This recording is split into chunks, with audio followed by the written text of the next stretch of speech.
Good evening and welcome. Thanks so much for being here with us tonight. My name is Melissa Greenberg and I'm a member of the Jackson Heights Immigrant Solidarity Network. We planned this forum this evening because the moment feels absolutely urgent to join together to stand up against this country's current cruel and racist immigration policies that are terrorizing our communities and tearing families apart. It seems like every day we hear more about the horrific abuses and human rights violations that the U.S. government is carrying out against people coming to this country. One issue that has been particularly upsetting and alarming is the way that families and children are being detained in unthinkably large numbers and in unacceptable conditions. We also learned recently that many minors have been taken in the dead of night without warning to tent cities in Texas. It's hard to find the words to express our outrage about these inhumane acts that target the most vulnerable among us. The Jackson Heights Immigrant Solidarity Network believes that we have to be persistent and loud in our resistance to and mobilization against these acts. We need to gather together to send a message to our government and to the world that we will not sit by quietly as our government violates the rights of our fellow human beings. Unfortunately, the detainment of families and children is just one of so many abuses and violations that immigrants face now. We are grateful to have a wonderful group of speakers here tonight to talk to us about some of the most pressing issues that immigrants and immigrant activists around the country are contending with now. Before I introduce our endorsers and sponsors and speakers, I'm going to spend a few minutes telling you about what the Jackson Heights Immigrant Solidarity Network is and what we do. I'll start with who we are. We're a group of people who are committed to standing in solidarity with our immigrant neighbors. We believe that no human being is illegal. Our group formed in March 2017 out of a forum that took place at PS 69 on immigrant rights. Trump had just taken office a few months before, and at the time we were aware of escalating ICE activity and anti-immigrant sentiment that were promoted by the new administration. The group of local residents that were present at that forum realized that our neighborhood, as diverse as it is, was in need of a group based in our community that could mobilize to resist racist and xenophobic immigration policies and support our immigrant neighbors given the antagonistic political climate. We decided at that point that we would work with any group or individual in order to fight for immigrant rights, and that we would maintain an independent stance that is not aligned with any particular politician or political group. Now I'll tell you about what we do. We stand in solidarity with immigrants who are attacked, detained, separated from their families, or threatened with deportation or workplace discrimination. We communicate abuses to the public to raise awareness and solidarity for targeted immigrants. We mobilize our community to protest and advocate for immigrant rights. And we disseminate information on rights and best practices to defend and protect immigrants. We hope to continue working with community leaders, organizations, activists, and journalists to stand in solidarity with immigrants in order to work towards making New York a real sanctuary city. All right, so a special thanks to St. Mark's Episcopal Church for allowing us to use this space this evening, and also thanks to our endorsers and sponsors. I'll list them now. The Committee in Solidarity with the People of El Salvador, Jackson Heights Beautification Group, the Parent Association of PS 69, Queens Neighborhoods United, Rise and Resist, and the Socialist Alternative. So our first speaker this evening is going to be Heather Ramirez. She's a member of 1199 at the Legal Aid Society and also a member of the Internationalist Socialist Organization. Hi everyone, thanks for coming out on such a chilly night. I'm excited to have really great conversations with folks about immigration and everything. So again, my name's Heather Ramirez. So I am actually 1199 SEIU union member at the Legal Aid Society. I'm a paralegal.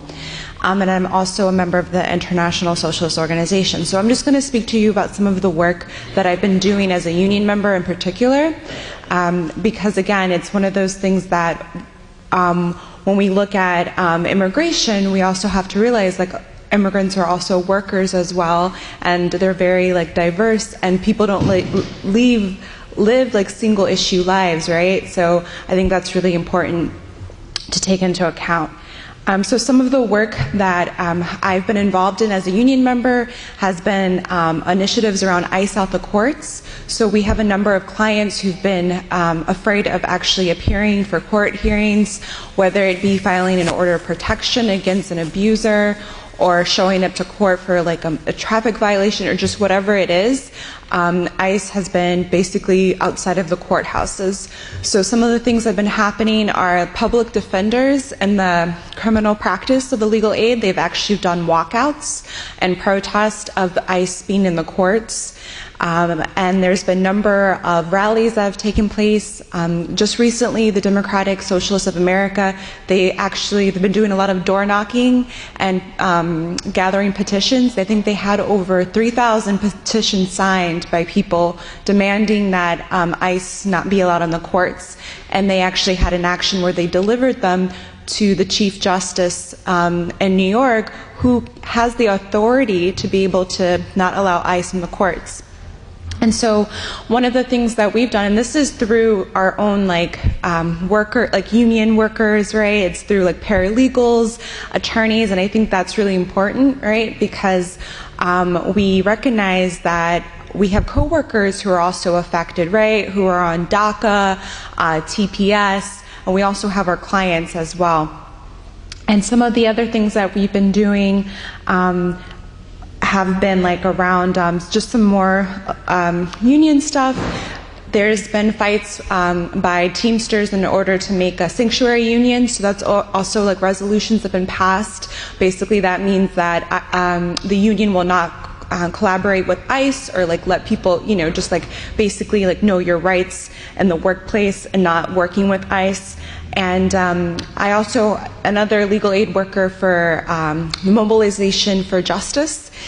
She's a paralegal. She was actually able to pass a resolution in her union for DACA recipients. Basically, that means when, for example, someone's work authorization expires, that the union will work with that individual, right? Because it's not their fault that they were given temporary status and they're in limbo.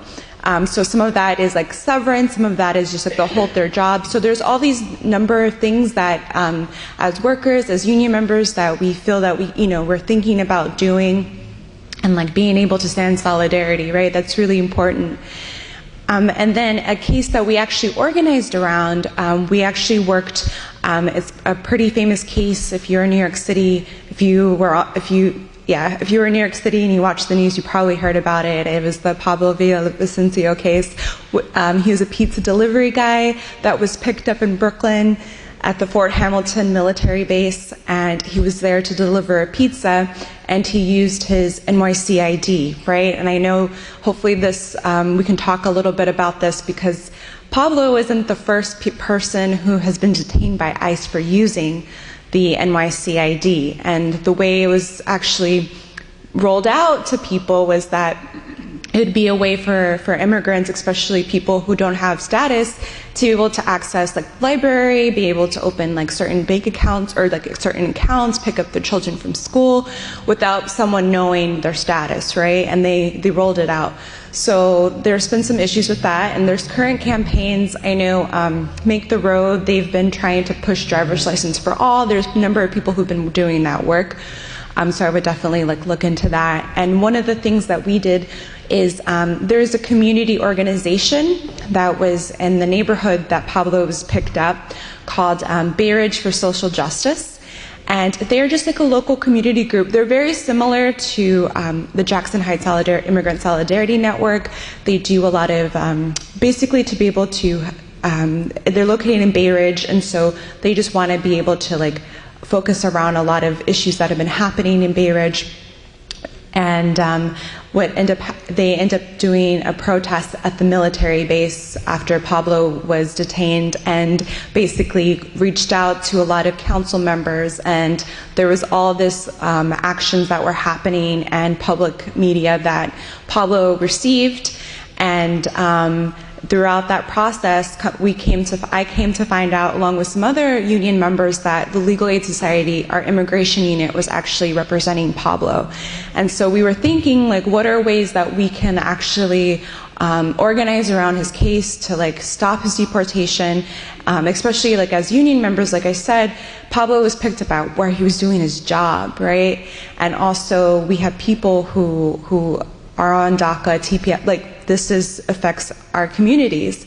And so what we did was we actually called a meeting, and we had an organizing meeting about, like, what are some ways that we can raise the case around Pablo's deportation. And he was able to get an emergency stay, and this was in the summer, so this was, like, around the whole, like, the separated children and, like, the Keep Families Together march that happened in New York.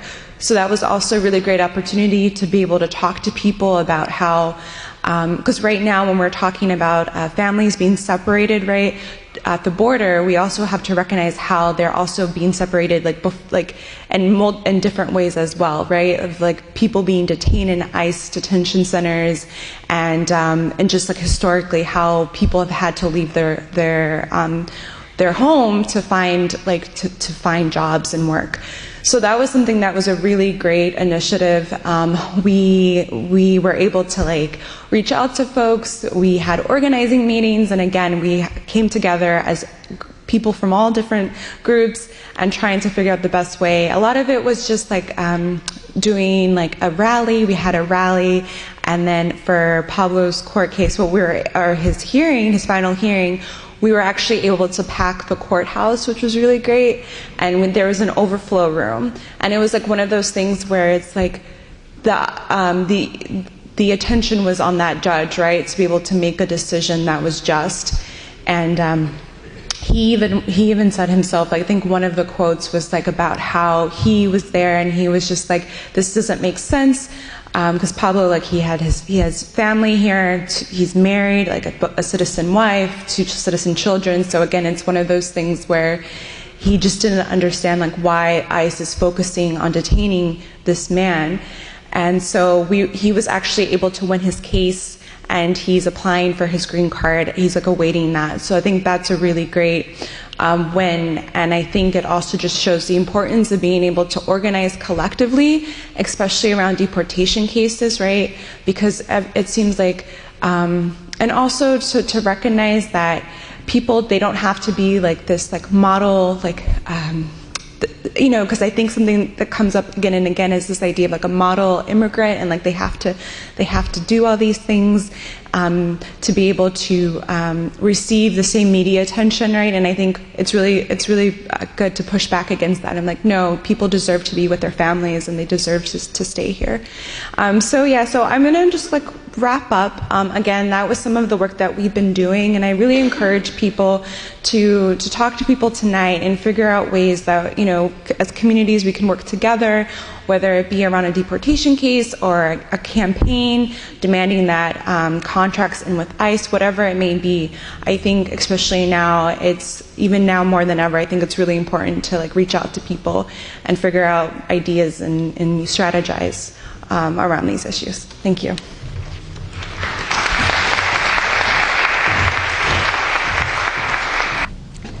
Thanks so much, Heather. I should add, I didn't mention before that we are hoping to have questions and discussion in the last half hour of our program today, so I'm being told I need to speak louder.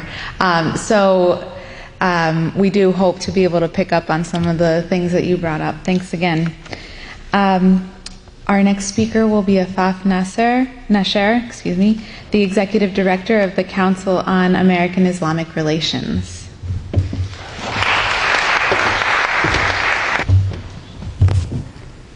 Good evening, and as we like to greet people within the Islamic tradition, Salam Alaikum, which means greetings of peace upon you all.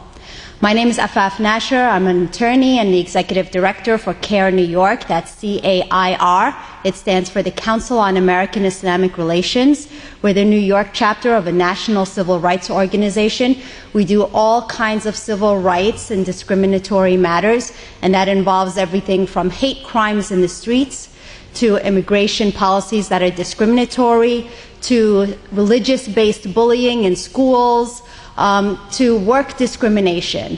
And there's really such a wide variety. And what I was asked to speak about for 15 minutes is Islamophobia. And what I'm going to do is I'm going to do a very quick overview and introduction on what that actually means to us on a very realistic basis. And then I'm going to tie it into immigration because that is the focus of tonight's talk.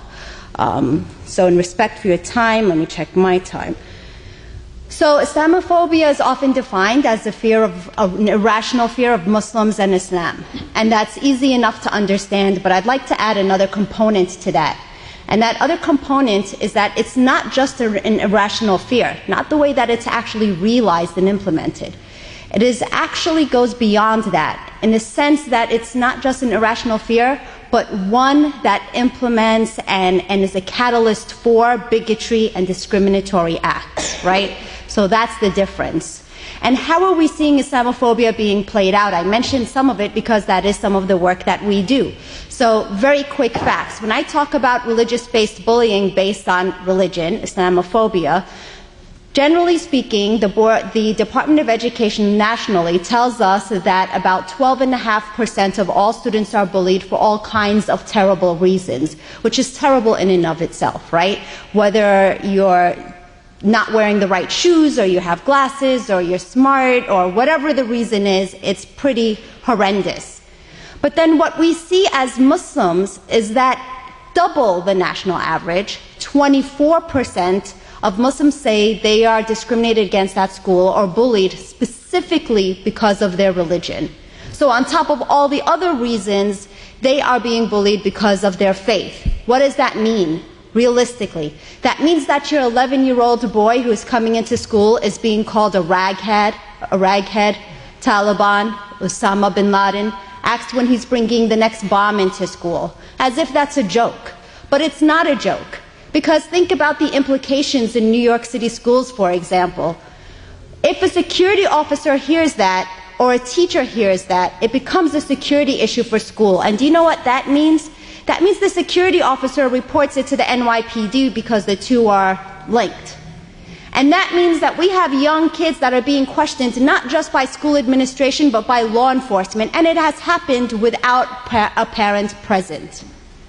And that means that law enforcement is now going through a 12-year-old social media without a parent present, and now we're not only fighting the legal implications of all that, but we're also wondering, number one, how about this kid that's been bullied all this time, and where's the protection that they deserve? Number two, how do we fight the potential of criminal activity for a child? And number three, how do you wipe that off of their school record when they've been suspended as such unfairly, and now you're wondering how's that kid going to get into college in a couple of years? So you see how it can get really nasty really quick. And this is just a very small example. We've got hate crimes that have led to murders, unfortunately. And, I can just go on and on about that. But I'm going to switch now. Work discrimination is also another thing. I don't know how many of you know what the percentage of Muslims are in the U.S. They always make it seem as if we're here to take over and everything is going to be some weird, complex ideology that's going to submerge all American ideals and principles. We're 3% of the population. 3%. Now look at it from a workplace discrimination facet. EEOC, not CAIR New York, EEOC, the Equal Employment Opportunity Commission, says that about a quarter of all discriminatory complaints are coming from Muslims. Those are the ones that are facing the biggest discrimination in the workplace. 3%, 24, 25%. Islamophobia is very real in a lot of different ways, but now I'm going to switch gears and talk about immigration because, again, that is the focus of today. Of course, the biggest policy that manifests Islamophobia has been the Muslim ban, right? So the Muslim ban is this ban of several countries, of which the majority are Muslim majority countries, with the exception of Venezuelan diplomats because, for some reason we don't like them, and North Korea, who doesn't let North Koreans come into America anyway. And we got Muslim ban 1.0, which was so blatantly discriminatory, and then 2.0 came, and then 3.0 came, and they kept working on it and polishing it and working on it and polishing it just so that it can survive the very basic of what it needs to survive under some type of scrutiny, right? And so it went all the way up to the Supreme Court, and what we have implemented today is not a judgment based on whether or not the intent of the act was discriminatory, because I think if they had really looked at that, and if the Supreme Court had been brave enough to look at that, they would have seen what everybody else sees. But they didn't. And now we have people who are literally, have families here who are citizens, law-abiding in every single way, tax-paying, who cannot bring their spouse in, who cannot bring their children in, who cannot bring their parents in. These are people that have been applying for their families to come in. Take Yemen as an example. I know that community intimately. You have some people from Yemen that have been doing everything they're supposed to do and jumping through hoops for the past 6-7 years. 6-7 years for an application to have their child come in. We have fathers and mothers who have yet to hug their children for the first time. And even in that regard, in which, and there are cases like this, those people applied, went through the extreme vetting that is already in place, and please don't let anyone fool you to make you think that we don't have enough of a vetting process. Everything possible under the moon is already a part of the process. Your DNA, your medical exams, your ID, your history, your certificates, whatever it is that needs to be done. 7-8 years of vetting. And we had people who finally had their piece of paper after all the interviews, the multiple interviews, and said, yes, you're finally going to be united with their family. And then the Muslim ban came, and instead of the appointment in which they were supposed to obtain their visas, they were put into a room like somewhat similar to this, and rather than get their visas, they were simply given a piece of paper that said, no, sorry, you're not getting it. Let's keep going with Yemen. Yemen is a country that is now under war, a war that it did not create for itself in many ways, okay? And so you have this urgency of families trying to extract their loved ones. And because it's in war, the council, the embassy, is closed. So what does that mean for anyone who is trying to apply to get into the United States anyway? That means first they have to take a dangerous journey outside of the country, catch a boat somewhere because airports are closed, go to somewhere else like Djibouti, for example, or Malaysia, and their families have to finance all of this, and they themselves have to risk their lives to get to another American consulate or embassy. And then they go through the years of the application process while their families are financing them. And at the end of the day, they have the door slammed in their face, not because they're a security threat. Yemen has never done anything to the United States. 9/11 is not attached to Yemen, or Somalia, or any of the other countries that are on the list. What I'm trying to tell you is that a lot of discrimination, whether it's based against Muslims or any other subsection of humanity, and we are all one human family, it's always implemented under the guise of security. That, and to be quite blatant, greed. This feeling of entitlement.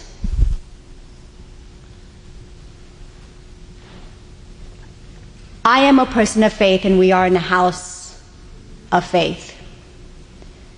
Regardless of whether or not you are a person of faith, a simple conscience should tell us that that is wrong on every level.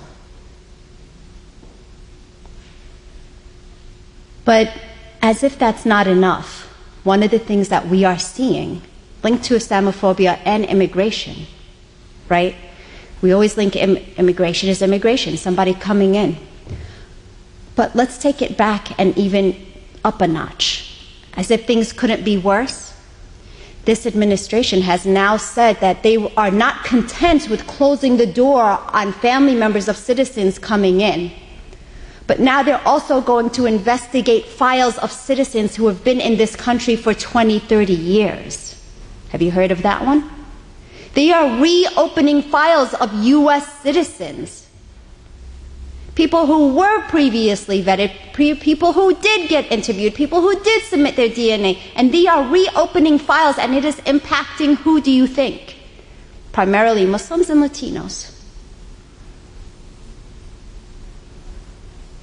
These are U.S. citizens.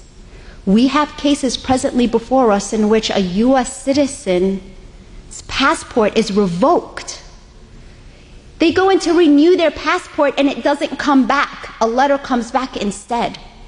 No due process. There was no hearing. That's not the Constitution I believed in. That's not the Constitution that I took an oath to uphold. That is not the Constitution that you all took. And so we have this collective responsibility, both individual and collectively, to speak at forums like this, to attend, to teach ourselves and to teach our neighbors, and to link the stories, because it's not unique to the Muslim community, although I can tell you for sure we're amongst the hardest hit in so many ways. But to understand that beyond anything else, it's a human story, and it impacts every single one of us. And for those of you who wish to learn more, our website, www.care-ny.org. My sister, Kay, is here. She brought information, so you can definitely grab some from her. I'm actually traveling, but I really wanted to make it here today so that I can at least meet you, and I hope that you reach out to us, whether it's for a volunteer opportunity or to learn more. CARE New York is an organization that's here to serve everyone, whether or not you're Muslim. And I hope you never have to use us to help you in a discriminatory matter, but if you do, understand that we are here for everyone. Faith, no faith, Islamic faith or another. And under any classification. Protected class, I should say. Thank you so much for your time and attention.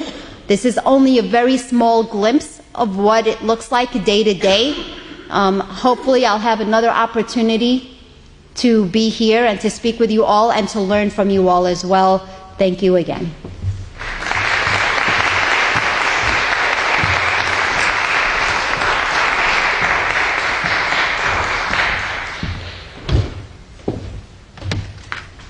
Thank you so much. It's a really important perspective, and I'm really grateful that you were here to speak to us about that tonight. I wanted to take a moment to thank our translators this evening, Anna Kushner and Rosalina Martinez, and also Make the Road New York and Jay Koo of the Queens Neighborhood United for the translation equipment that they've supplied for us. Thank you so much. And also thanks to Joe Friendly for doing our video for this evening. All right, I am going to introduce our next speaker, Ellen Whitt from the Immigrant Rights Committee, the Central Jersey Coalition Against Endless War, and also a longtime immigrant rights activist. Thank you so much for inviting me. You can hear me okay? Yes, okay.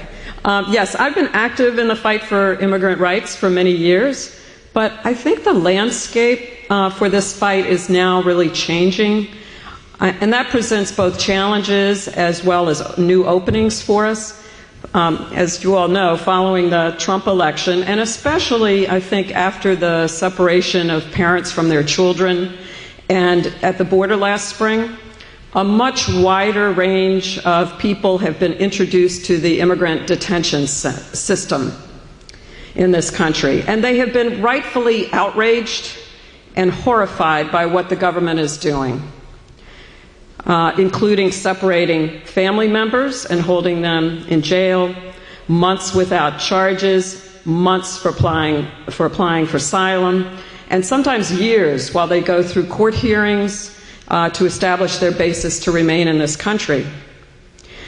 And just like all human rights violations that are carried out systematically on a mass scale, mass incarceration of immigrants requires the collaboration of local levels of government and institutions to enable it to occur. The reality is, as bad as ICE is, and as much money as it has to spend, it is not able to make mass arrests and hold people on a mass scale without the assistance and the infrastructure of local governments. And for years, at least since the early 2000s on, these local governments have done that, collaborated with ICE to assist in the arrest and detention of people from their own communities. It is this collaboration that makes it possible to deport over 300,000 people every year. Now, you may ask, why would local communities collaborate with ICE? Communities which may even be overwhelmingly immigrant, such as we have where I live in New Jersey, and is true here too. Well, in the case of detention centers, it is because there is a lot of money to be made. Across the country, local jails enter into bed contracts with ICE to hold immigrant detainees while they await court hearings. In the case of New Jersey, Hudson County, which some of you know where Jersey City is, that's Hudson County, rakes in some $35 million per year, while Essex County, where Newark is, makes over $36 million per year. And Bergen County, another northern county, makes a few million more. In New Jersey, these contracts are signed by locally elected government representatives, almost all of whom are Democrats in New Jersey, who have publicly claimed to oppose Trump's policies. And by the way, nearly everyone that is held in Hudson and Bergen County jails are brought in from New York, or they are asylum seekers from the border, from Texas, Arizona, whatever. Now, these bed contracts have existed for years, decades, a long time. They are now built into local budgets. When you take your child to the local park, you have to wonder whether it was paid for by holding immigrants in detention. They are not temporary money flows, but now they are structurally part of local budgets, making local communities dependent on ICE and continued detentions. And they're growing. You can imagine in this environment. In New Jersey, these local jails now house thousands of people each year, of which the majority are ultimately deported. New Jersey recently passed bail reform, which is a good thing. It was to set up so that people can get released rather than sit in jail if you don't have the money, that you'd actually get released. So that was the bail reform was a hope of reducing mass incarceration. But instead, some of the jails are now replacing their inmates with more immigrant detainees, which are much more lucrative than your regular prison population because they get money from the federal government for it. And as the space grows, more are detained. So last fall, a new campaign did begin in New Jersey to pressure local Democratic politicians to break from ICE and end the contracts. As a result, some of you may have seen WNYC and other press extensively covered the campaign and the public meetings that were held with officials, forcing the politicians' complicity out into the open. This enabled for the first time the extent of the number of people separated from their families, not separated in Texas, which they are, of course, but here in New Jersey and New York began to be exposed. Hudson County now has 700 beds for ICE detainees. Essex County has 800. In Newark, Elizabeth has 300, and Bergen County has another 200. And there is turnover all the time. So in the course of a year, well over 5,000 people have spent time there on immigration charges, all the time. And many of these are also, as I said, they're from New York, a good portion. What has also been exposed in the process of doing this are the conditions in the jails. Just this past year, 6 people died in Hudson County Jail. I was at a meeting of the Hudson County Freeholders, which is the government body there, just last week, where several very brave recent detainees who now live in New York City, is my understanding, they came and they publicly spoke on the conditions in the Hudson County Jail and on the abuse of gay and trans immigrants in Hudson, including one who reported publicly at that meeting that he had been raped twice just over the course of last summer in that jail. At this point, the Hudson County Freeholders voted and say that they will work to phase out the contract by 2020. But they are still leaving open the possibility or their right to extend the contract if they can't find replacement funding elsewhere. Now, what is going on in New Jersey is also happening across the country. I think we have to keep that in mind. As local ICE detention contracts see the light of day, people are campaigning against them and winning in many places. Atlanta just ended theirs. Other places are Williamson County, which is actually a conservative county outside of Austin, Texas, Alexandria, Virginia, and Fairfax, Virginia, Elkhart County, Indiana, Springfield, Oregon, and several places in California have also ended their contracts. Elsewhere, people are organizing in other ways. They're organizing against the building of private detention centers, and they're in places like Wyoming and in Houston. And Philadelphia, they just shut down their data sharing contract with ICE. So I think it's important to see how we are actually part of a bigger movement which can call for the end of collaboration with ICE on every level and the release of all detainees now. Ultimately, we must win a legal protected status for immigrants. But in the meantime, we cannot stand by and allow the rationalization of massive human rights violations to continue hidden from the general public. Thank you. Thanks so much. Julie Schwietert from Immigrant Families Together. I want to start tonight by saying that the family separation crisis and zero tolerance are not over. I mean that quite literally, but I also mean it a little bit philosophically. So I want to tell you a little bit about what I mean. 4 weeks ago, early on a Saturday morning, my husband, who is the co-founder of Immigrant Families Together, he's in the back, he is a refugee from Cuba, received an early morning call from a foster mom in the Bronx. She was calling because a 17-year-old in her care, we'll call him Javier, was being removed. She had found out from Cayuga that he was going to be removed later that night or early the next morning and sent to a detention facility in Texas where he would see a judge, and if he did not have a sponsor, would be deported immediately. He did not have a sponsor. We had been in the process of looking for a sponsor for him. We thought we had at least until January of next year because he wasn't aging out of the system until February when he would turn 18. So we were shocked to get this phone call to say that he needed a sponsor immediately.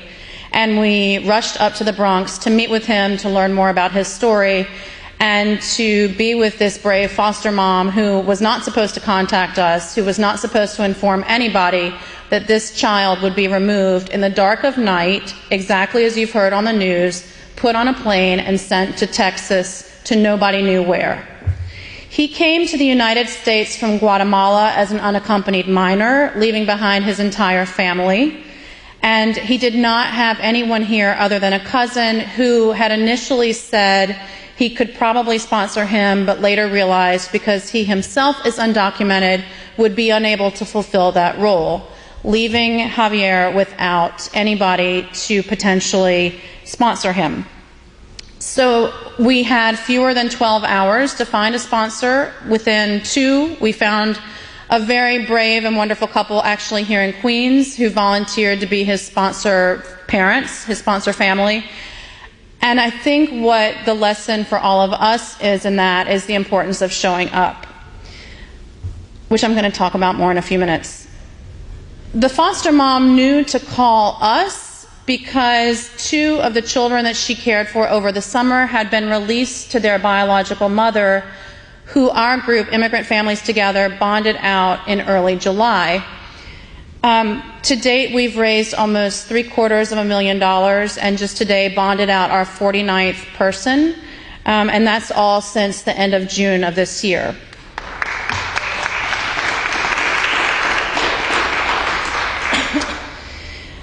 Melissa from the Jackson Heights Immigrant Solidarity Network said something at the beginning in her introduction that really struck me. She said that they believe in being persistent, loud, and gathered together. At Immigrant Families Together, I would say we believe the same things. We often say, show up, give without knowing how you're going to give, and lead with love. After Javier was removed, we found out a couple weeks later from the sponsor mom whom he was able to call that he was indeed taken to Tornillo, the tent city that you've read about and seen in the news. He does not have an attorney. He does not have anybody who can visit him.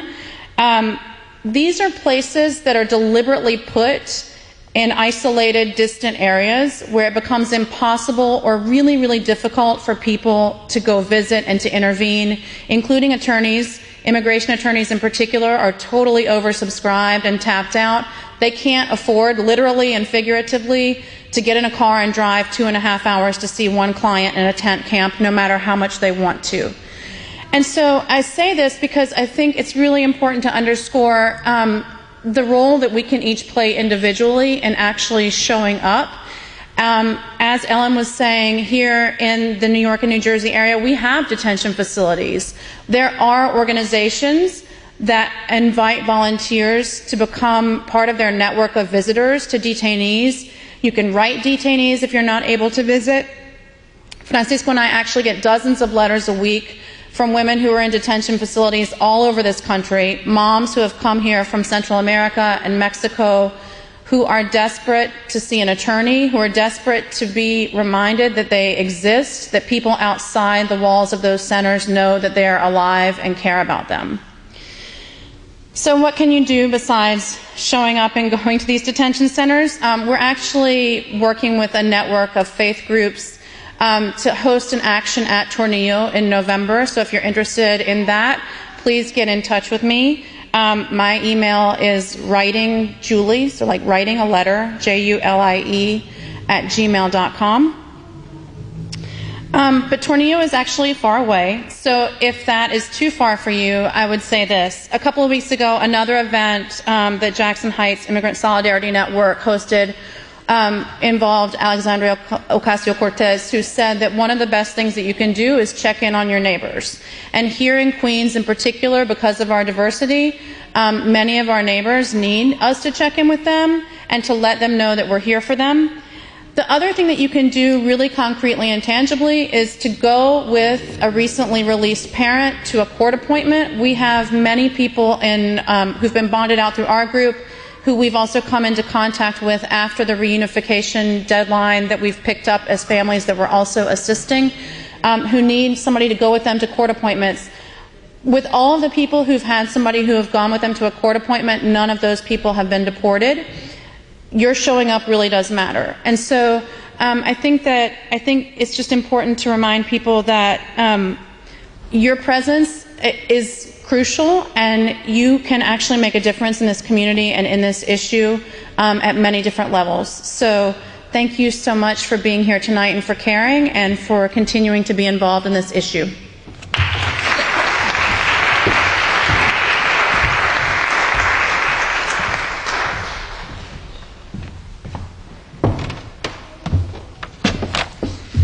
Thanks so much, Julie. Next, I wanted to introduce Alfredo Flores, who I believe just walked in a few minutes ago. So, Alfredo, if you're ready, we would love to have you come and speak now. Alfredo is a Jackson Heights immigrant who was arrested by ICE and is now pursuing citizenship. Hola, buenas noches. Mi nombre es Alfredo Flores y muchas gracias. Fui invitado para exponer mi caso y pues la verdad ha sido un poquito muy difícil para mí estos días. Yo estaba yendo a un viaje de trabajo a Washington, Seattle. Entonces tomé un autobús y por error, bueno, no me fijé bien del boleto. Entonces tampoco el señor del autobús me dijo que íbamos a pasar frontera a Canadá. Entonces cuando llegamos por allá. Oh. Estaba viajando. I was traveling to Seattle when the bus that I took was going to Canada. So estábamos llegando a frontera y pues no me habían dicho nada. Entonces pues ya cuando nos acercábamos, yo estaba viendo así de lejos la frontera y digo, wow, pero ¿dónde estoy yendo? Y pues ya, la verdad me dio mucho miedo saber que iba a perder el estar aquí en Estados Unidos, porque pues al que me detuvieran ya no tenía oportunidad, iba a ser deportado. Pero gracias a Dios, la policía de allá me regresó aquí a Estados Unidos, en Buffalo. Y pues ahí empezó mi caso, me detuvieron. I was going through to trespass the frontier and to Canada, but I was lucky that the authorities from Canada, they sent me to return to the United States, so to keep my status as an immigrant here. Entonces de ahí fui encarcelado como casi 25 días estuve ahí. Gracias a Dios me dieron una fianza de $10,000 y la comunidad de verdad que se portó muy bien conmigo, me ayudó bastante. Logramos reunir una cantidad fuerte para que me pudieran sacar y pues el reto ya lo puso mi familia y gracias a Dios salí con esa fianza. I was supported for my community. We raised funds to pay my bailout. So my family also give me support. So I was free from jail and continue doing my paperwork for my upgrade my status. Ajá. Y pues también gracias a Dios Catalina Cruz supo de nuestro caso y pues también nos apoyó bastante, nos ayudó con un abogado y todo eso, nos está ayudando ahora y pues sí, estamos en esto. Aún no sé cuándo va a ser fecha de abogado ni nada de eso, porque el abogado se está poniendo en contacto con las autoridades de Buffalo. Entonces pues ahorita solo estoy en espera a ver qué me dicen, si voy a ser deportado o voy a luchar por mi caso. I was also supported by Cortez. Catalina Cruz. Catalina Cruz, sorry. And my case is going in good situation. I'm not sure what is the result will be, but I'm very thankful to God that everything is going very well. Pues pues la verdad también pues hemos sufrido un poquito en mi familia, la verdad, porque pues mis hijos yo creo que sí han sufrido esto como un poquito de trauma, porque mi hijo anteriormente era muy feliz, estaba muy contento, como que todo era felicidad para él, y cuando yo llegué como que él reaccionaba ya diferente, como que él tenía miedo de que yo fuera de la casa. O sea, yo salía a tirar basura a la calle y él se espantaba, decía, no, yo voy contigo. Y entonces ahora menciona mucho la policía y esto. Siempre que voy a trabajar o cualquier cosita que yo quiera hacer, entonces él se da cuenta y está muy, muy afectado, la verdad. I'm worried because my children were affected about this situation. They are living fear that I will be arrested again. So even when I go to throw the garbage outside, they say, Daddy, I come with you, please. So every time that I ask, they hear something about the police, they are like anxious and expecting that something can happen to me. So I think this situation affected my family profoundly.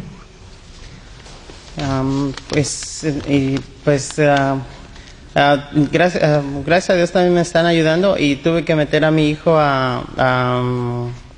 ¿cómo se dice? A terapias. También a nosotros estamos un poquito afectados porque la verdad es es muy fuerte saber si vas a estar o no vas a estar, o si voy a perder a mi familia. También yo he sido afectado, como que me he estado sintiendo un poco mal el pecho. Unos días atrás me fui al doctor porque la verdad, emocionalmente estoy como que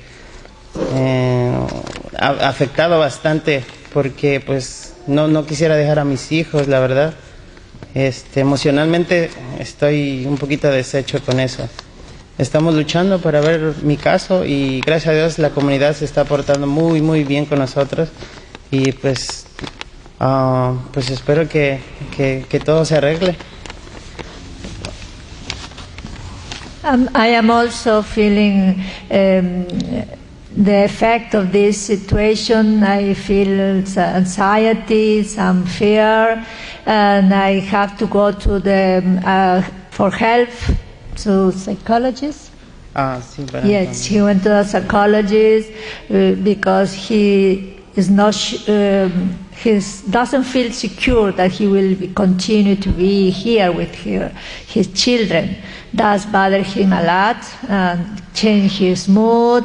I think everything has changed in his family, especially his son, when he said that he never sees him happy again, like before.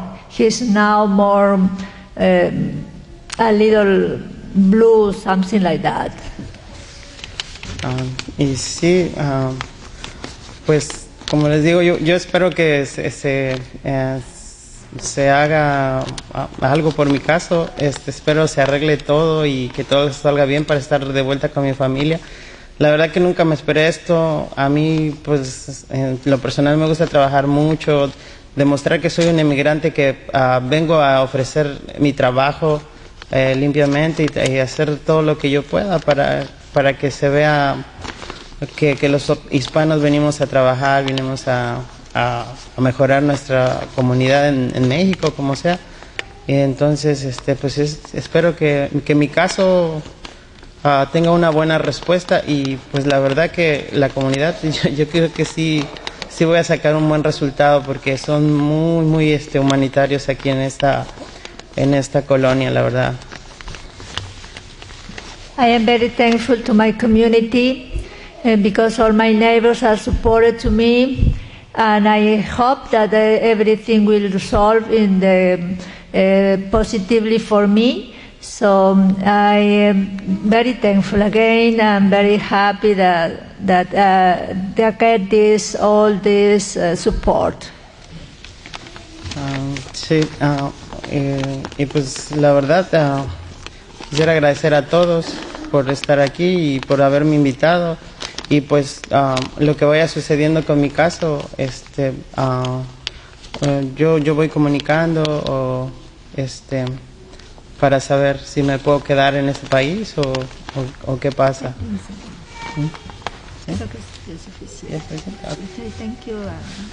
Muchas gracias por todo y por ayudarme, de verdad que sí. me han ayudado bastante. Muchísimas gracias. We continue to be thankful to every member of this community and continue having faith that he will be here. Thank you.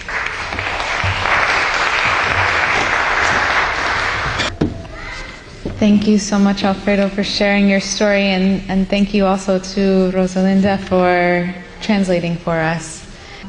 Next, Wendy Valverde. If you could come up and speak with us. Wendy is the wife of Alfredo and also mother to the 3 lovely children we see back there.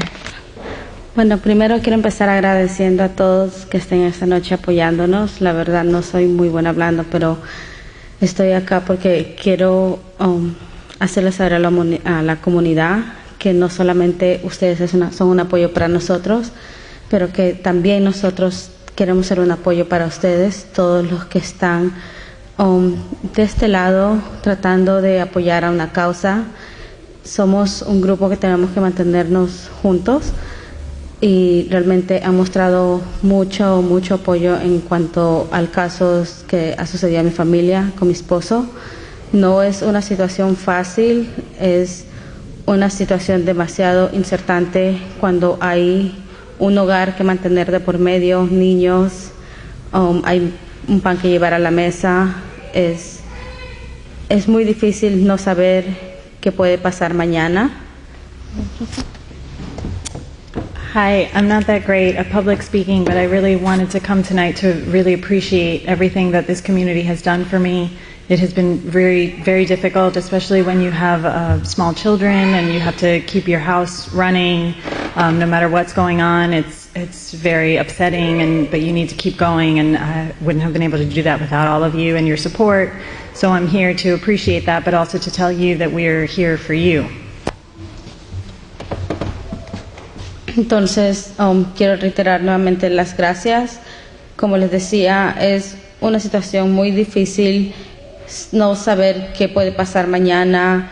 A veces uno escucha, pero no realmente analiza que a todos nos puede pasar esto. Uno escucha la noticia y piensa que es algo lejano, que le pasa a otras personas, al vecino, y cuando te pasa a ti, te das cuenta que tu mundo puede cambiar de un día para otro. En este momento estamos, como decía mi esposo, estamos tratando de ver qué va a pasar con él. Yo de veras espero que de alguna manera podamos solucionar este caso, que él se pueda quedar. Como él decía, los niños, él sale a trabajar, los niños están preocupados. Yo llego del trabajo, lo primero que ellos hacen es preguntar por su papá. Ellos duermen con el papá, están todo el tiempo ansiosos, quieren saber dónde está el papá, a qué hora llega papá. Entonces es para mí a veces como mamá es desesperante, no sé qué decirles. Es como que ellos están todo el tiempo asustados de que el papá se va a ir en la mañana y nunca más va a regresar. Antes mi hijo Eduardo veía a los policías y era como que los policías son amigos. Ahora él ve a un policía y él le dice: papá, escóndete porque te van a llevar. So I just want to reiterate, this is such a difficult situation for us. You hear about these things on the news, but you really just don't understand what it's like until you have to go through it. It seems so far off, and then it happens to you. I'm living with this constant anxiety, and my children have it, and they're just always asking, where's Papa, where's Papa? And, he goes to work, and they're asking where he is, and I come home from work, and they ask, but where's Papa? And, my son Eduardo, he used to see police on the street and just not think anything of them, and now he sees them and he says, Papa, you have to hide. Y es difícil, son chiquitos, uno no tiene cómo explicarle, pero a la misma vez uno piensa, son pequeños, no saben, pero en lo que no entienden, también entienden. El otro día yo escuchaba que él hablaba con un familiar y le decía: mi papá se va a ir a México porque Trump quiere que se vaya a México. Y yo pensé que él no entendía el concepto, pero él no entiende el concepto de lo que es inmigración, él no entiende el concepto de lo que es ser ilegal o ser legal, pero entiende el concepto de lo que es que Trump quiere que mi papá se vaya lejos. Y de veras, con todo esto, yo simplemente quisiera que algún día, o espero que algún día las cosas se puedan solucionar, que realmente nuestro presidente o las leyes puedan ver que todas las personas que estamos acá, de cualquier raza, hispanos, asiáticos o cualquier raza, todos los que estamos acá, que de alguna manera entraron ilegal y se mantienen ilegal, no son criminales. Todos están acá porque todos tienen familia, todos son padres, todos son hermanos, son hijos o tienen a alguien por quien salir adelante. Todos venimos a trabajar, venimos a aportar algo a este país. So it's difficult because you're not sure with small children what they understand or how to explain things to them, and you know they understand more than we realize, and then they don't understand some things enough. And you know, this is happening with my children, where I overheard one of them telling another relative of ours the other day, "Oh, Papa's going to Mexico soon because Trump doesn't want him here."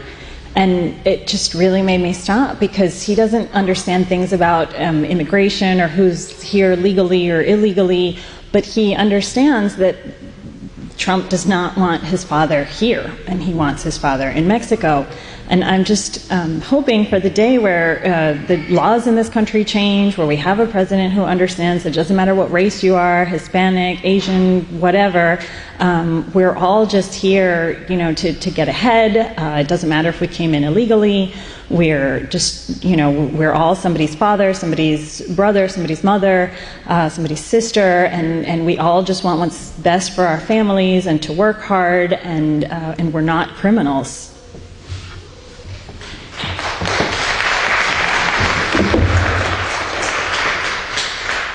Entonces, quiero por favor pedirles a todos que, yo sé que todos tenemos a veces una vida ajetreada, para nosotros mismos a veces, sobre todo en este momento, con todo lo que está pasando, estamos tratando de mantenernos a flote, trabajamos todo el tiempo, los niños van a la escuela, nuestra vida es súper ajetreada. No quiero entrar mucho en detalles, pero en este momento, aparte de la situación legal que estamos atravesando, tenemos problemas personales, tengo a mi mamá enferma, entonces a veces no tenemos tiempo para nada, pero tratamos de darnos unos minutos para apoyar a la causa, no solamente de nosotros, pero a la causa de todos, como es una noche como hoy, por ejemplo, porque a veces cada acto pequeño, todo vale, todo cuenta. Entonces, cada persona que está esta noche acá presente es un apoyo. Y hoy somos 20, mañana seremos 30, y así sucesivamente el número irá subiendo, porque somos muchas personas que estamos defendiendo a la causa. Entonces, todos, gracias por estar acá esta noche, no por apoyarme a mí, no por apoyar a Alfredo, pero por apoyarnos a todos como seres humanos que somos.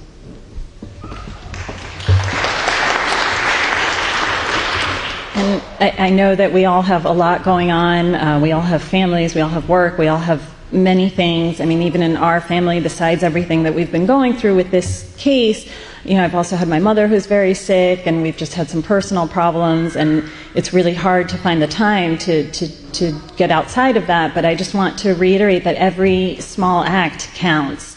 You know, today we're all here, and maybe there are 20 of us today, maybe there will be 30 tomorrow, maybe more another day, and that all counts for so much. And I try to make that time, despite everything we have going on, to come here tonight, to be here with you, to show that, because we're all part of the human race, and we all need to support each other.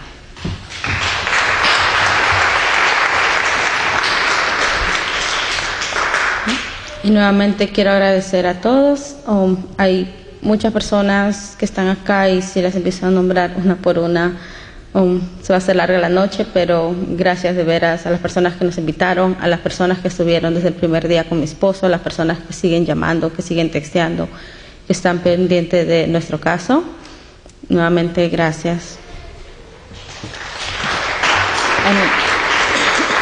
And I'd really just like to reiterate my appreciation and my thanks to all of you. I'm not going to list everyone personally or I'll be here all night, but there are so many of you who've shown interest in my case, who've sent messages, who've sent texts, who invited me here to speak tonight, and I really appreciate it so much.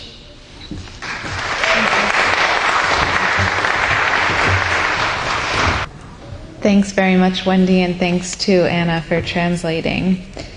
Our next speaker is Phillip Josselyn from the Committee in Solidarity with the People of El Salvador. I'd like to thank all of you for coming out tonight and supporting these brave folks who are, facing such difficult odds in their struggle to build a life here.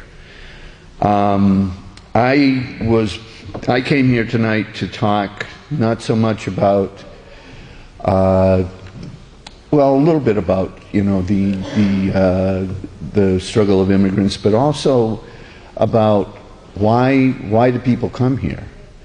I mean, I got involved with the CISPES, the Committee in Solidarity with the People of El Salvador, because I was, when I got out of high school, I ended up joining the U.S. Air Force, and I spent 3 years in Southeast Asia, and saw firsthand what our country was doing in that part of the world. They were wrecking those countries. They were bombing, killing. In Vietnam, somewhere around 2 million people died in that war. So when I got out of the military and came back here, I met a group of Salvadorans who had been driven out of their country by a similar policy that was that this country was pursuing in their country. Our country was supporting a dictatorial regime in El Salvador that was murdering people. We had trained right-wing death squads at the School of the Americas at that time in Panama, but it soon moved up to Fort Benning, Georgia. And by the end of the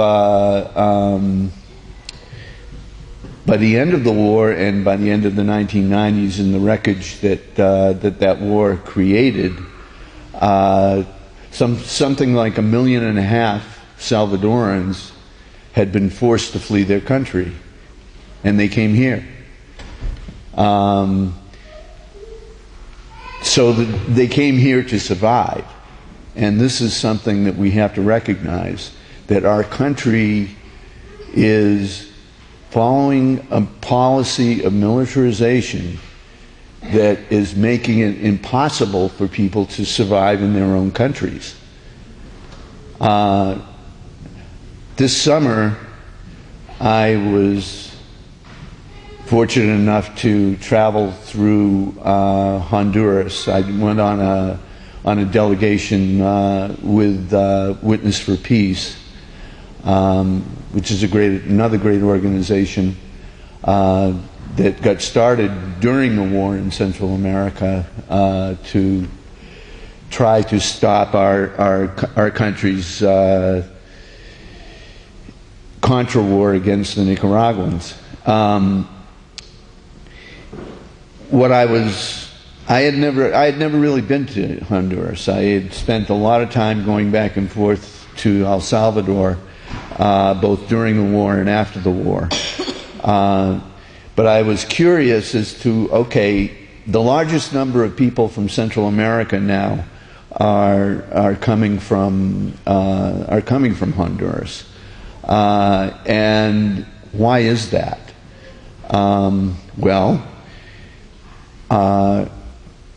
The U.S. government supported a right-wing coup that took place in 2009 that replaced a reformist president with a dictator, which is what our country seems to appreciate most in the leadership of our allies. So this coup government has carried on for the last 9 years, and during that time, something like 12,000 students, according to the National University in Honduras, something like 12,000 students have been murdered. This is the same kind of thing that was going on in El Salvador during the 1980s that drove 1.5 million people out of their country. And now we're following the same policy in Honduras. I visited 3 different communities that are desperately trying, well, actually 4 different communities that are desperately trying to make a living off the land, to protect their water from rapacious corporate interests that are trying to steal their water. In one case, they're trying to build a dam, and people have been resisting.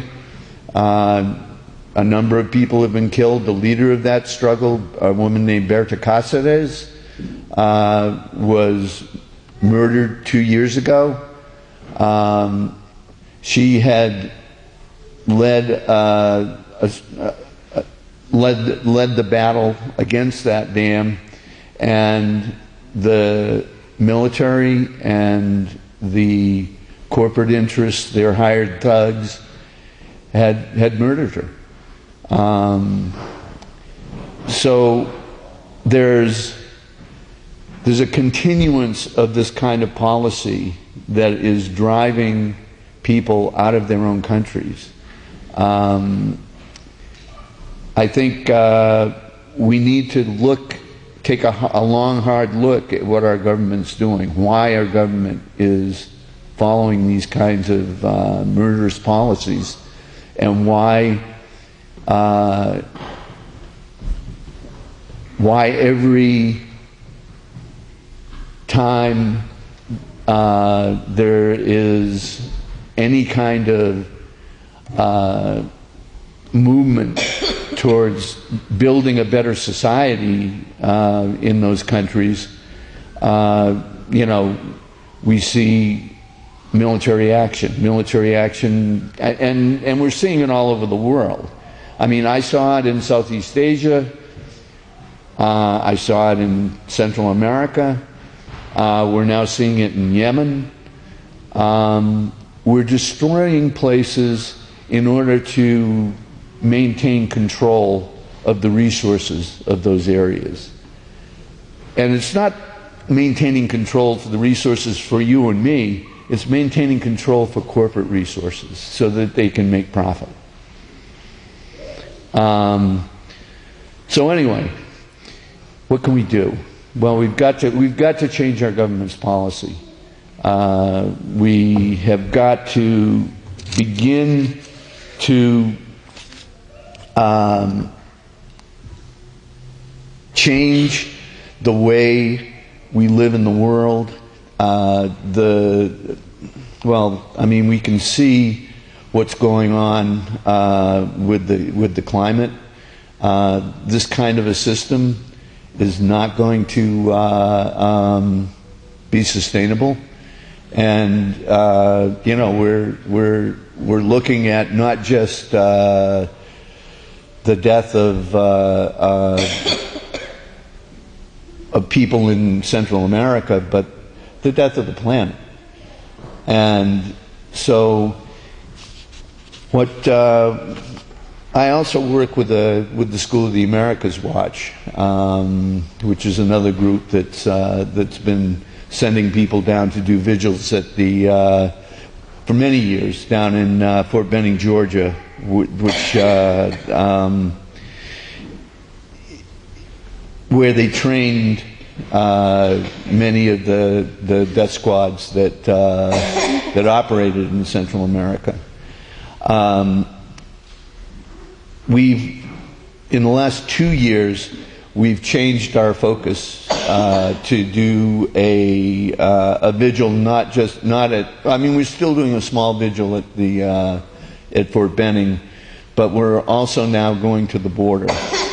And because that's where we're seeing this flood of people coming in.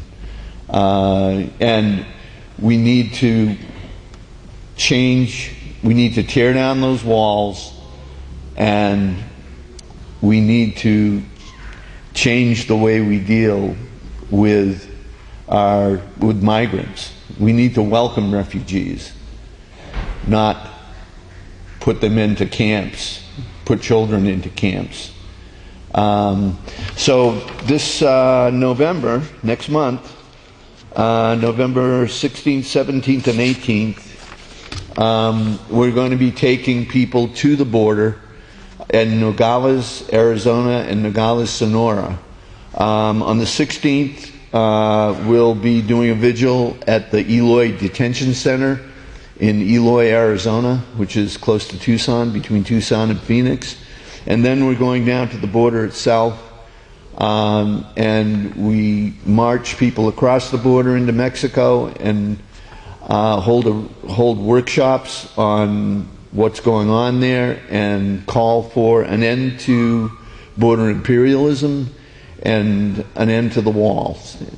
So I hope you can join us, and thanks a lot.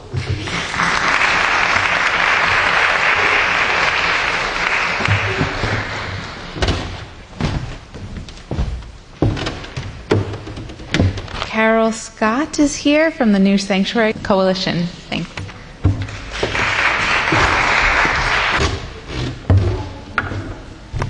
Hi. Thank you very much for holding this event tonight. I think the communication and the education is really important. So I'm going to talk just a little bit about New Sanctuary Coalition. New Sanctuary Coalition has a fundamental belief that no one should be deported. And that simple truth is the basis of all of our work. We're guided by one overarching principle, which is do no harm. And that informs all of the many ways we fight with our friends, which is the term that we use for folks that we work with who are fighting deportation. That do no harm rule informs everything that we do in fighting for those cases. New Sanctuary believes that we all are sanctuary, that sanctuary is not just a place, a church. Sanctuary is something that we can create in a community and in ourselves and in gatherings. That's a little woo-woo, but you can talk to me later about it if you want. We have a number of different programs. The two biggest programs that we have that are most open to your participation, which would be great, is the accompaniment program. We are in 26 Federal Plaza and 201 Varick Street every single day of the week, accompanying friends to court hearings, to ICE check-ins, to ISAP check-ins on Elk Street, to fingerprinting, to DMV, to everywhere that this toxic environment has made it dangerous for people to go. And we welcome you to our accompaniment trainings. We have roughly 50 accompaniments a week right now, and our accompaniment group of volunteers is constantly growing, as are the folks that we work with. So please go to the website and check out the upcoming accompaniment trainings for that. Another piece of our work is the Pro Se Clinic. Many of our friends don't have lawyers and feel that because they don't have lawyers, they can't fight their case. We don't believe that that's true. We believe in empowering our friends to advocate on their own behalf, and we help them work through their case and understand all of the things that they can do without a legal attorney, without an attorney. Our hope and our goal is that all of our friends do get attorneys, because percentages are much higher for winning relief if you do have an attorney. At the same time, we believe that our friends are their own best advocates. They know what they need, they are very strong, and they lead all of our actions. We're an immigrant organized group, and we follow. Our friends lead and we follow. So the Pro Se Clinic is on Tuesday nights. You're welcome to come to 40 Washington Square South at 5:30 and check out how that works and how you can help out there. Also, if you have friends who are in deportation proceedings who could use some help and some support and some community in terms of fighting their cases individually, please do feel free to send them to our clinic. We have an open door and everybody who comes in is seen. New Sanctuary runs on a no judgment policy. We don't entertain the good immigrant, bad immigrant narrative at all. It makes everything easier. New Sanctuary believes that there are many ways to fight the system, that no one way is the only way or the right way, and that all of the different strategies work together towards success. So that means that, yes, there are some legal strategies that can be done, and that's important. At the same time, we are all, the community, are the source of the greatest power and pressure. That can take many different forms. Our accompaniment program is a very non-confrontational form of advocacy. And the way that we do it, with an eye towards the very long-term effects of every action that we take, have made it possible for us to accompany hundreds and hundreds and hundreds of people, helping them get bond, making sure that they come back out of the building, which is one of the biggest goals. One of the sisters here today said accompanied people have not been detained by ICE, and we also find that to be true. ICE likes to work in the dark, and when people are not alone, ICE doesn't work quite as well. So we're very happy about that. So the accompaniment program, the Pro Se Clinic, we also believe that public showing of support and energy and creative power is a piece of the fight. To that end, we recently had an action down at 26 Federal Plaza that focused on the suitcases. When a loved one is deported, many of you probably already know this, when a person is deported, loved ones get the right to pack a suitcase that can be no more than 40 pounds for them to be given when they land wherever they're landing. That is often a place they have not been in decades and decades, and they have nothing and no one when they land. That experience of having to pack a suitcase for someone that you love that is leaving you is profoundly painful and difficult, and it's a piece of the deportation weapon that is not very well known, so we wanted to bring that to light.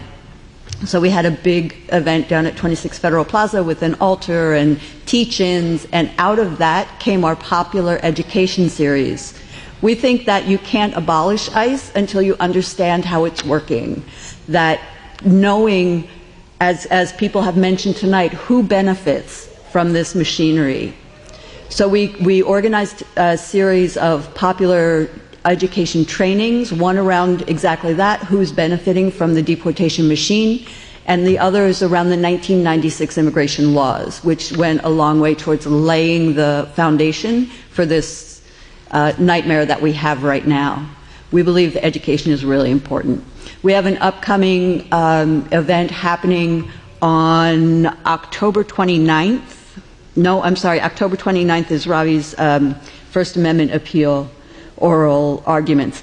Ravi Ragbir is our executive director, and as you may know, he is named in he's one of the plaintiffs in a First Amendment suit that is being appealed. That oral argument is happening Monday, October 29th. at the Court of Appeals Second Circuit here in Manhattan. In order to prepare folks for that and sort of get some education out there around what that case is, we're having a First Amendment teach-in on Thursday, October 25th. It's next Thursday. If you're free and you'd like to go, it'll be a really good event. It's 6 to 9 p.m. in Brooklyn. And the theme is immigrant rights and the First Amendment. It'll be followed by a Know Your Rights for Activists training and a public art project. You can see our website for more information about that and to sign up. I was asked to give just a little bit of an update about Ravi's case, and what I can say is that the oral argument, excuse me, for the First Amendment, for the First Amendment case is happening on the 29th. Ravi had a check-in scheduled for the 11th of October that ICE finally postponed on the 10th of October. So we had some very stressful nights there. But he has a future, they delayed it, so he has a future check-in coming up. But the main thing right now is the hearing. One of the other ways that we fight back is through legislation.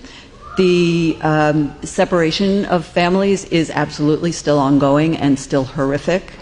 There are families with kids in Cayuga right now where mom is here, grandma's here, the kids are there, and still they're not united. Mom can talk to the kids for 5 minutes a day, and it's just a nightmare getting them back together. New Sanctuary Coalition called a meeting for elected officials and other groups and came up with legislation that was presented, state legislation called the SCAR Act. SCAR, S-C-A-R, stands for Separated Children Accountability Response. And the SCAR Act is basically asking that these state contracted facilities where children are being held away from their families, at the very least, have to make public accounting of how many children are there every 15 days, because kids are coming in, kids are going out, and nobody is keeping track of how many kids are there. And so they can say, we released or we reunited 500 families, but they're not being held to accountability in order to prove that. So more information about that and a petition to sign and letters for Cuomo are also on our website. The website is newsanctuarycoalition.nationbuilder.com. We're in the process of upgrading the website, so just bear with that. If you would like to get updates about Ravi's case from his defense committee, you can email his defense team at ravidefensecommittee@gmail.com and join their newsletter. They send out newsletters and information about events around Ravi in particular.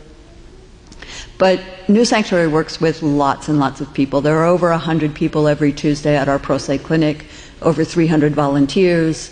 Like I said, the accompaniment program is really big, and we would welcome folks who want to join us in that work. Last thing I wanted to mention, on November 1st, we're having an action in Washington Square Park. It's Dia de los Muertos, and we're inviting people to bring pictures, mementos, favorite foods of people who they are separated from, loved ones they're separated from, either by death or by borders or by detention. We're building an altar, and then there'll be a procession down to Varick Street. More about that, just email me. My email is carol@newsanctuarynyc.org. Feel free to email me with any questions or more details about any of this. And thank you very much. Thanks so much. Thank you to all of our speakers. It's been a wonderful evening.